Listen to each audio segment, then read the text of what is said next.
মুত্তাকি বান্দার কবর হবে একরকম, বেনামাজির কবর হবে আর এক রকম। কথাটা কার? জোরে কোন কথাটা কার? বেনামাজি যখন কবর করা হবে, বেনামাজির কবরে দুইজন ফেরেশতা আসবে, এসে বলবে মার রব্বুক, তোমার প্রভুকে। বেনামাজি বলবে প্রভু? রব মানে তো আমি বুঝি না, আল্লাহ কারে কয় আমি তো জানি না। কারণ আজীবন সে রবের সামনে সিজদা করে নাই, চিল্লা এখন ঠিক কিনা? মাজার পূজারী যে হবে সেও কিন্তু আল্লাহর সামনে উত্তর দিতে পারবে না, চিল্লা এখন ঠিক কিনা? মাজার পূজারী আছে না নাই? মাজারের সামনে সিজদা এরকম লোক আছে না নাই? উত্তর করতে পারবে না। প্রথম প্রশ্ন বেঁধে যাবে। দ্বিতীয় প্রশ্ন মান নাবিয়ুকা, হু ইজ ইউর প্রফেট, তোমার নবীর নাম কি? সে উত্তর করতে পারবে না। তৃতীয় প্রশ্ন ওমা দীনুক, তোমার ধর্মের নাম কি? সে উত্তর করতে পারবে না। আল্লাহ বলবেন ওর কবরটাকে আগুন দিয়ে জ্বালিয়ে দাও, কবরটাকে ছারখার করে দাও আগুন দিয়ে। কবরের ভেতরে দাও দাও করে আগুন জ্বলতে থাকবে। বেনামাজি চিৎকার করবে আব্বা তুমি কোথায়, আম্মা তুমি কোথায়? দুনিয়ার জমিনে বিপদে পড়লে আব্বা বাঁচিয়েছে, আম্মা বাঁচিয়েছে, কিন্তু কবরে কি কেউ বাঁচাতে পারবে? কেউ পারবে? কেউ বাঁচাতে পারবে না। আল্লাহ বলবে এই কবরের মাটি, দুই পাশ থেকে মাটির চাপ দাও। এমন ভাবে দুই পাশ থেকে মাটির চাপ দেওয়া শুরু হবে, বেনামাজি পাঁজরের হাড়গুলো ভেঙ্গে চুরমার হয়ে যাবে। নাউজুবিল্লাহ। বেনামাজি চিৎকার করতে থাকবে, পাগলের মতো চিৎকার করবে, কিন্তু পৃথিবীর এই আওয়াজ কেউ শুনতে পাবে? আর যারা সুদখোর হবে, আল্লাহর হাবিব সাল্লাল্লাহু আলাইহি ওয়াসাল্লাম বলেছেন সুদখোরের পেটের ভিতরে সাপ থাকবে। সাপ কিলবিল কিলবিল করতে থাকবে, তার নাড়ি ভুঁড়ি কামড়িয়ে কামড়ে শেষ করে ফেলবে, কিন্তু সেখানে কোনো মৃত্যু নাই। মানুষ যন্ত্রণা পেতে পেতে মৃত্যুর কাছে যাবে, আবার আল্লাহ রাব্বুল আলামিন জীবিত করে দিবেন, আবার মরার কাছে যাবে, আবার আল্লাহ জীবিত করে দিবেন। এভাবে কিয়ামত পর্যন্ত আপনাকে শাস্তি দিবে একজন, তিনি কে? রব। তুমি আমাদের সবাইকে এই সমস্ত আযাব থেকে বাঁচায় দিও, পড় না আমিন। আর যারা দুনিয়ার বুকে অশ্লীল ভিডিও দেখেছে, পর্নোগ্রাফি দেখেছে, ব্লু ফিল্ম দেখেছে, মুভি দেখেছে, তাদের চোখের ভেতরে খুন্তি ঢুকিয়ে দেওয়া হবে, চোখের ভেতরে গরম লোহা ঢুকিয়ে দেওয়া হবে। নাউজুবিল্লাহ পড়ায়। এই চোখ দিয়ে বাজে কাজ দেখেছো, হারাম কাজ দেখেছো, আল্লাহ যুব সমাজকে অশ্লীল ভিডিওর থেকে বাঁচায় দিক, পড় না আমিন। যুবক, পর্নোগ্রাফি দেখে নিজের জীবন নষ্ট করে দিও না। যেই যুবক, যেই মুরব্বী, যেই বোন, যেই মা মোবাইলের ভিতরে অশ্লীল ভিডিও দেখবে, তার ইমানের তাপমাত্রা কমে যাবে। সে নামাজে কোনো শান্তি পাবে না, রোজা রেখে কোনো শান্তি সে পাবে না। আল্লাহর কসম করে বলছি, নামাজ পড়ে সে কোনো শান্তি পাবে না, চিল্লায় কোন ঠিক কিনা? কোনো শান্তি নাই। It will damage your soul, damage your soul. আত্মাকে নষ্ট করে ফেলে এটা। বাজে জিনিস যখন আমরা দেখি, এটা আমাদের আত্মাকে নষ্ট করে ফেলে। ইবাদতের যেই মজা, যে স্বাদ, এটা আমরা হারিয়ে ফেলি।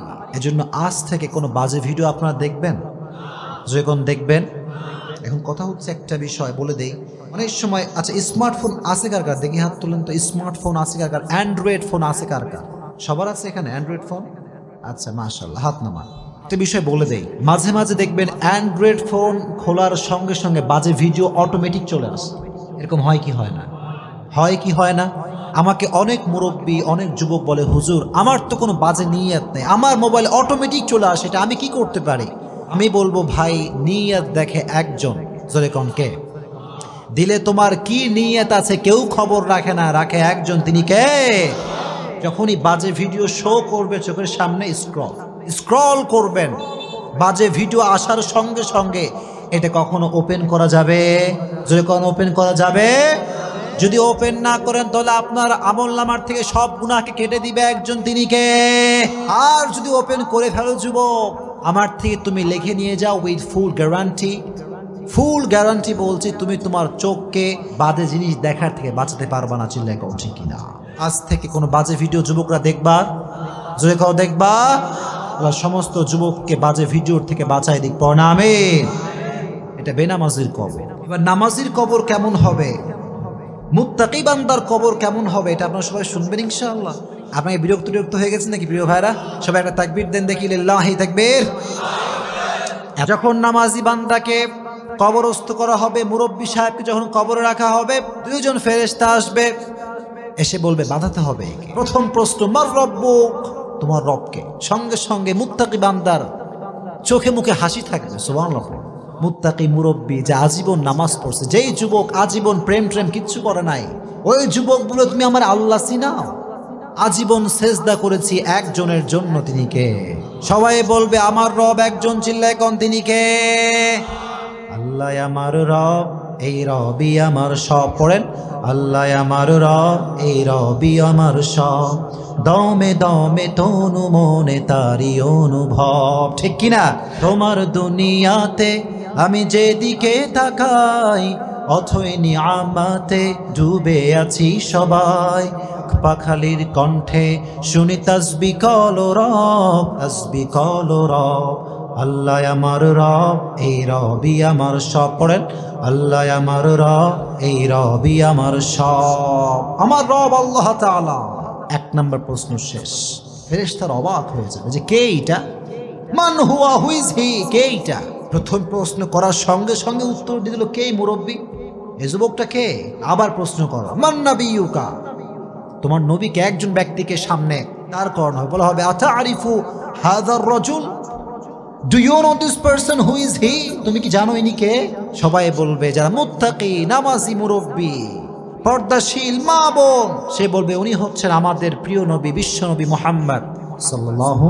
তো আসতে বললে যখন সাল্লাল্লাহু আলাইহি ওয়াসাল্লাম, তবে এই উত্তর সবাই করতে পারবে না, এই উত্তর সব মুরব্বী করতে পারবে না, এই উত্তর সব যুবক করতে পারবে না, চিল্লাই কোন ঠিক কিনা? শুধুমাত্র নবীর সুন্নাহের আশিক দাবি করলেই হবে না, কাজে কর্মে নবীর সুন্নাহকে ফলো করার দরকার আছে না নাই? কিছু কিছু লোক দেখবেন নামাজ কালাম কিছু পড়ে না, কয় আমি নবীর টাটকা আশিক। আমি বলবো যে ব্যক্তি 5 ওয়াক্ত নামাজ না পড়ে বলবে আমি নবীর আশিক, আমি বলবো তোমার মতো ভণ্ড বাটপার আল্লাহর জমিনে কেউ নাই। আগে নামাজ, তারপরে নবীর আশিক। এখনকার যুব সমাজ দাড়ি রাখতে চায় না, আছে না নাই? যুবক কথা কও, আছে না নাই? কিছু কিছু যুবক কয় হুজুর দাড়ি রাখলে মেয়েরা পছন্দ করে না, এরকম যুবক আছে না নাই? কথা বলবেন না, আছে না নাই? আচ্ছা আপনারা আমাকে জবাব দেন তো, আমি যে দাড়ি রাখছি আমারে দেখতে কি আনস্মার্ট লাগে নাকি স্মার্ট লাগে? অনেকে কয় নাই, জোরে কোন, আনস্মার্ট নাকি স্মার্ট? আমি কি খ্যাত নাকি আপডেট? কারণ নবীর সুন্নাহ যে ফলো করে সে কখনো আনস্মার্ট হতে পারে। আমার নবীর মতো সুন্দর ব্যক্তি পৃথিবীতে দ্বিতীয় কেউ আর হতে পারে? চাঁদের চেয়ে সুন্দর তুমি নবী আমার কামলিহি ওয়ালা, দো জাহানের বাদশাহ তুমি প্যারা নবী সাল্লি আলা, দো জাহানের বাদশাহ তুমি প্যারা নবী সাল্লি আলা, চাঁদের চেয়ে সুন্দর তুমি নবী আমার কামলিহি ওয়ালা। সুবহানাল্লাহ পড়েন। এখন আপনারা জোরে করে বলবেন যদি কথা বুঝেন, আমার নবীর দাড়ি ছিল কি ছিল না? পেছনের ভাইরা কথা কন, ছিল কি ছিল না? আমার নবী কি আনস্মার্ট নাকি স্মার্ট? আনস্মার্ট নাকি smart? He was the most smart personality in the world, as a father, as a teacher, as a lawyer, as a commander, as a husband, as a last messenger. Muhammad is the superman of the world. Subhanallah. বাবা হিসেবে, নেতা হিসেবে, সমাজ সংস্কারক হিসেবে গোটা বিশ্বের জন্য আমার নবীকে সুপারম্যান করে পাঠিয়েছে একজন, তিনি কে? He was the superman. এজন্য যুবক তুমি অলওয়েজ মনে রাখবা, দাড়ি রেখে তোমাকে যদি কোনো মেয়ে পছন্দ না করে, আমি বলবো যুবক ওই মেয়ে তোমার বউ হওয়ার যোগ্যতা রাখে না। দাড়ি রেখে তোমাকে যেই মেয়ে পছন্দ করতে চায় না, আল্লাহর কসম ওই মেয়ে তোমার পরিবারের সদস্য হওয়ার যোগ্যতা রাখে না। 100%। এজন্য সেই মেয়েকে বিয়ে করবা যেই মেয়ে ইসলামকে ভালোবাসে। পারবা তো ইনশাআল্লাহ? যুবকরা জোরে কয় ইনশাআল্লাহ। আর যুবকদেরকে আমি বলি, যুবক দাড়ি রাখবা, একটা উপকার তুমি পাবা, দাড়ি রাখার পরে কে আপন কে পর তুমি একদিনে সব বুঝে যাবে।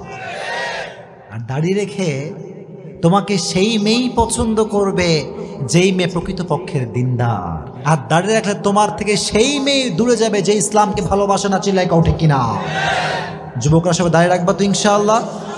রেজ ইউর হ্যান্ড, বলো হুজুর আজ থেকে আমি দাড়ি আর কাটবো না। এই যে হাত সবাই নাড়বেন, দাড়ি আর কাটবো না। আল্লাহ সবাইকে তৌফিক দান করুক, পড়া আমিন। দাড়ি রাখলে কেউ আনস্মার্ট হতে পারে, এটা কি তোমরা বিশ্বাস করো? বিশ্বাস করো না এটা তোমরা? আর স্মার্ট হতে পারে কেউ দাড়ি রেখে? যে যুবকরা কয় যে হুজুর দাড়ি রাখলে মেয়েরা পছন্দ করবে না, বিয়ে করবে না, কি আমাদের হুজুরদের বিয়ে টিয়ে হয় না? কোথায় কয় না, হয় কি হয় না? খবর নিয়ে দেখো, তোমার চাইতে হুজুরের বউ অনেক বেশি সুন্দর। কথা কন ঠিক কিনা? দাড়ি রাখলে সুন্দর মেয়ে দিবে একজন, চিল্লায় কন তিনি কে? আমার নবী যে বিশ্বনবী মুহাম্মদ। এটার উত্তর সেই ব্যক্তি করতে পারবে যেই মুখে, যার মুখে আছে দাড়ি। এজন্য আজ থেকে সবাই দাড়ি রাখবেন তো ইনশাআল্লাহ। মুরব্বী হয়ে দাড়ি রাখলেই কিন্তু চলবে না, যুবক বয়স দাড়ি রাখলে সব আসনা নাই। এটাই আসল পরীক্ষার সময়। যুবক বয়স যার ভালো, তার আজীবন ভালো, চিল্লায় কন ঠিক কিনা? দ্বিতীয় প্রশ্ন, তোমার নবীকে আতারিফু হাযার রাজুল, তুমি কি ওই ব্যক্তিকে চেনো? আমরা বলবো তিনি তো অন্য কোনো ব্যক্তি নন, তিনি হচ্ছেন আমাদের নবী, বিশ্ব নবী মুহাম্মদ সাল্লাল্লাহু। 2 নাম্বার প্রশ্ন শেষ। বাট 3 নাম্বার প্রশ্ন, ওয়ামা দীনুক, হোয়াট ইজ ইউর রিলিজিয়ন? তোমার ধর্মের নাম কি? আপনারা কোন দিকে ধর্মের নাম কি? জোরে কোন ধর্মের নাম কি? ইসলামকে ধর্ম হিসেবে পেয়ে আমরা খুশি না বেজার? জোরে কোন খুশি না বেজার? চিৎকার করে সকলে পড়েন আলহামদুলিল্লাহ। আর মুসলমান ঘরের সন্তান যে হবে, আল্লাহর কসম 31st নাইট সে পালন করতে পারবে না। মুসলমান ঘরের সন্তান যে হবে, সুদ ঘুষ সে খেতে পারবে না, চিল্লায় কোন ঠিক কিনা? এজন্য মুসলমান ঘরের সন্তান যদি সুদ খায়, বুঝতে হবে সে নামে মুসলমান, কাজে কখনো সে মুসলমান হতে পারে না। এটা কি আপনারা সবাই বিশ্বাস করেন? আমার একটা প্রোগ্রাম ছিল মনে হয় মালুম ঘাটে, কতদিন আগে, গত নভেম্বর মাসে মনে হয়, তাই না? মালুম ঘাটে। ওখানে আমি বলেছিলাম সুদের টাকায় আপনি বাড়ি করতে পারেন, গাড়ি করতে পারেন, সব আপনি করতে পারবেন, কিন্তু সুখ আপনি কোথাও খুঁজে পাবেন না। আপনারা কি বিশ্বাস করেন এই কথা? ডুপ্লেক্স ট্রিপ্লেক্স বাসা হতে পারে, টাইলসের বাসা হতে পারে, প্রিমিয়াম গাড়ি হতে পারে, এক্সিও গাড়ি হতে পারে, BMW হতে পারে, কিন্তু খবর নিয়ে দেখেন এই ডুপ্লেক্স ট্রিপ্লেক্স বাসার মালিক কিন্তু ঘুমের ট্যাবলেট ছাড়া ঘুমাতে পারে না। ঘুমের ট্যাবলেট দরকার। যে রিক্সা চালক, টাকা নাই, পয়সা নাই, বিশাল বড় গাড়ি বাড়ি নাই, কিন্তু রিক্সা চালক যখন ঘুমায়, টায়ার পাংচার হলে যেই শব্দ হয়, তার চাইতে বেশি শব্দ তার নাকের টানে হয়। কারণ শান্তি আছে, শান্তি আছে। He has lot of piece of mind. মনের শান্তি দরকার আছে না নাই? যার ডুপ্লেক্স ট্রিপ্লেক্স বাসা, খবর নিয়ে দেখেন 10 জনের টাকা মাইরা এই বাসা করা হয়েছে। আল্লাহ যেন সুদ ঘুষ মানুষের টাকা মারার থেকে আমাদেরকে বাঁচায় দিক, জোরে কোন আমিন। যেন যুবক, ইনকাম যদি করতে চাও টু দা হালাল ওয়ে করবা। যুবকরা সবাই পারবা তো ইনশাআল্লাহ? ওমা দীনুক, তোমার ধর্মের নাম কি? জোরে কোন ধর্মের নামটা কি? কিয়ামতের কঠিন ময়দানে হিন্দু ধর্ম আল্লাহর কাছে গ্রহণযোগ্য হবে, খ্রিস্টান ধর্ম হবে, বৌদ্ধ ধর্ম হবে। ইন্না দীনা ইনদাল্লাহিল ইসলাম। In the day of judgement there is only one religion will be acceptable to your Lord, which is Islam. কিয়ামতের ময়দানে একটা ধর্মই আল্লাহর কাছে গ্রহণযোগ্য হবে। ধর্মের নামটা কি? জন্য বাঁচি আর মরি আজীবন ইসলামের পক্ষে কথা বলেই মরবো ইনশাআল্লাহ। তুমি কি ভয়টয় পান নাকি? ভয়টয় পান? শোনেন, ইসলামের জন্য মরতে পারলে শহীদ, আর বেঁচে থাকলে আপনি গাজী হিসেবে বেঁচে থাকবেন। কথা কোন ঠিক কিনা? মরলেও লাভ, বাঁচলেও লাভ। সুবহানাল্লাহ পড়েন। এই জন্য মাঝে মাঝে খবর নেবেন যে কবর থেকে সুগন্ধি আসছে, এরকম হয় কি হয় না? জোরে কোন হয় কি হয় না? মুআয ইবনে জাবাল রাদিয়াল্লাহু তাআলা আনহুর কবর, মাওলানা তারিক জামিল, পাকিস্তানের একজন বিশাল বড় স্কলার। আমি শুনে অবাক হয়ে গেলাম। উনি একবার একটা বয়ানে বললেন যে আমি 2015 সালে গিয়েছিলাম সেই মুআয ইবনে জাবাল রাদিয়াল্লাহু তাআলা আনহুর কবরে। আগেই অগ্রিম পড়েন সুবহানাল্লাহ। কবরের সামনে যখন গেছি, দেখলাম কবরের উপরে গিলাফ দেওয়া আছে, চাদর দেওয়া আছে, চাদর। মাওলানা তারিক জামিল বললেন, যখন আমি কবরের পাশে দাঁড়ালাম, পুরো এলাকাটা সুগন্ধিযুক্ত হয়ে আছে। সুবহানাল্লাহ। এলাকাটা সুগন্ধিযুক্ত এলাকা, আতরের সেন্ট ফেইল, আতরের সুগন্ধি কি এর চাইতে বেশি সুগন্ধি কবর থেকে আসে। সুবহানাল্লাহ। যেহেতু পাকিস্তানের মানুষ, উনি বললেন, क्या ये চাদর সে আ রহা है? এটা কি চাদর থেকে আসছে? এলাকার সমস্ত মানুষ বললেন, হুজুর, যতদিন থেকে আমরা এলাকায় আছি ততদিন পর্যন্ত আমরা প্রত্যেকটা দিন এই কবর থেকে সুঘ্রাণ পাই। সুবহানাল্লাহ।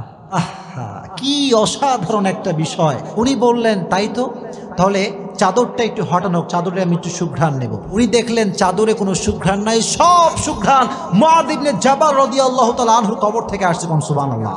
উনি বললেন, मैं ताज्जुब हो गया, ये कैसी बात है। 1400 साल पहले कब्र दिया गया शख्स उसकी कब्र से आज भी बू आ रहा है। सुबहानाल्लाह पढ़े। এজন্য আল্লাহর পথে যেই চলে, আল্লাহর ইসলামের কথা যে বলে, তার কবরটাকে সুঘ্রাণ করে দিবে একজন, তিনি কে? জোরে কোন কে? আর যে ব্যক্তি ইসলামের বিপক্ষে কথা বলবে তার কবরটা আযাব আর জাহান্নাম দ্বারা ভরপুর হয়ে যাবে। চিল্লায় কোন ঠিক কিনা? জন্য বাঁচেন আর মরেন ইসলামের পক্ষে থাকবেন তো ইনশাআল্লাহ। বাধা আসলে ভয়টয় পাবেন নাকি? ভয়টয় পাবেন? ভয় পাওয়ার কোনো দরকার নাই। বাংলাদেশ কিন্তু মুসলমানদের দেশ। এটা মিথ্যা না সত্যি? জোরে কোন মিথ্যা না সত্যি? বরং একথা তো স্পষ্ট প্রমাণিত যে বাংলাদেশে 92% মুসলমানরা বসবাস করে। কথা কোন ঠিক কিনা? বাংলার মাটিতে হিন্দু থাকবে, খ্রিস্টান থাকবে, বৌদ্ধ থাকবে, ডাজন্ট ম্যাটার, কোনো সমস্যা নাই, we don't care about it. আমাদের কথা হচ্ছে একটা, বাংলার মাটিতে থাকতে হলে আজীবন আপনাকে ইসলামের পক্ষে কথা বলেই থাকতে হবে। বাংলার মাটিতে ইসলামের বিপক্ষে কেউ কথা বলবে, আমার জীবনে এক ফোঁটা রক্ত থাকা অবস্থা আমি সহ্য করতে পারবো না। চিল্লায় কোন ঠিক কিনা? আপনারা পারবেন তো ইনশাআল্লাহ? যেখানেই সুদ সেখানে আপনার জবানটা খুলবে, যেখানে ঘুষ সেখানে আপনার অবস্থান বিরুদ্ধ হবে। চিল্লায় কোন ঠিক কিনা? পারবেন তো ইনশাআল্লাহ? বলে আমার ধর্ম যে ইসলাম, এই উত্তর সেই করতে পারবে যে আজীবন ইসলামের পক্ষে কথা বলেছে। আমি তো এই কথা সবসময় বলি, ও মিয়া, তুমি যদি বাতিলের পক্ষ হয়ে তোমার মাথাকে নত করতে না পারো, আমি হকের পক্ষের ডিলার হয়ে মাথা নত করতে পারবো না। চিল্লায় কোন ঠিক কিনা? মুসলমান বীরের জাতি।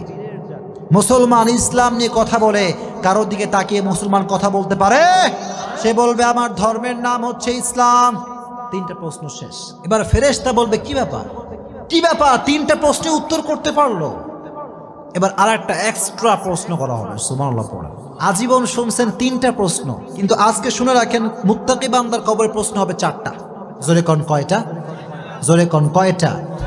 4 নাম্বার প্রশ্ন হচ্ছে ওয়ামা ইলমুক, what is your knowledge, what is the source of your knowledge man. তুমি যে বললা তোমার রব আল্লাহ, তোমার নবী প্রফেট মুহাম্মদ সাল্লাল্লাহু আলাইহি ওয়াসাল্লাম, তোমার ধর্ম যে ইসলাম, হাউ ইউ নো দ্যাট, কেমন করে তুমি জানো? আমরা বলবো আমরা কোনো নেতার থেকে শিখি নাই, আমরা শিখেছি একটা কিতাব থেকে। কিতাবটার নাম কে? এজন্য আজীবন কোরআনের কথাগুলো পড়বেন তো ইনশাআল্লাহ। যাদের স্মার্টফোন আছে সকলেই একটা টিপস নিয়ে যান, স্মার্টফোনে সকলে কোরআনের তাফসির ডাউনলোড করবেন, ইনশাআল্লাহ পড়েন। সকলে স্মার্টফোনে 30 পারা কোরআন শরীফ রাখবেন, পারবেন তো ইনশাআল্লাহ? যখন বাসার ভিতরে বসে আছেন অথবা অফিসে আছেন কিংবা রাস্তায় আছেন, open the Quran and recite, বের করেন এবং পড়বেন। বেশি বেশি পড়লে আপনাকে বরকত দিবে একজন, তিনি কে?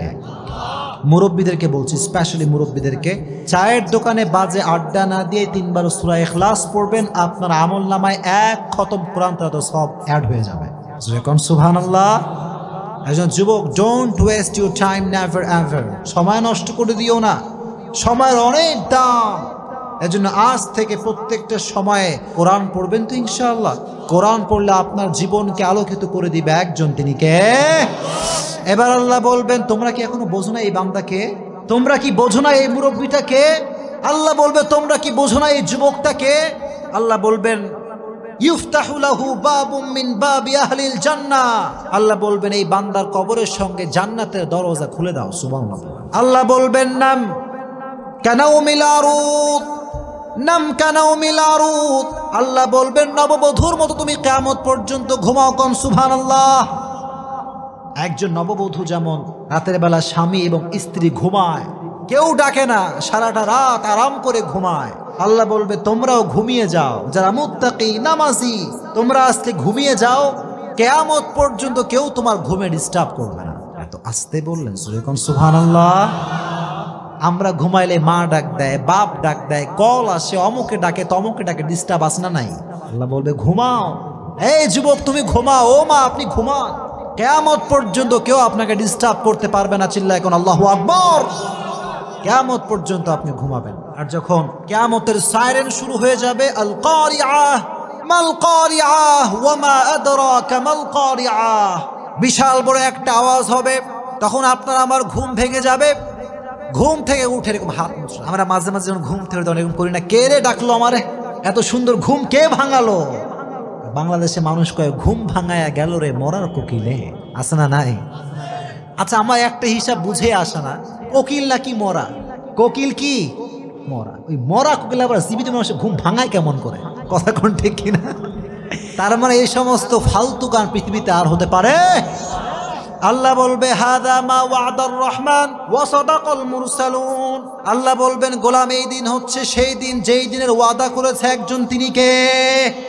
ওঠো, কিয়ামত কায়েম হয়ে গিয়েছে। কিয়ামতের সফল কোন ব্যক্তি হবে? ফাম্মা মান সাকুলাত মাওয়াজিনু ফাহুয়া ফি ঈশাতির রাদিয়াহ ওয়া আম্মা মান খাফাত মাওয়াজিনু ফাউম্মুহু হাওিয়া।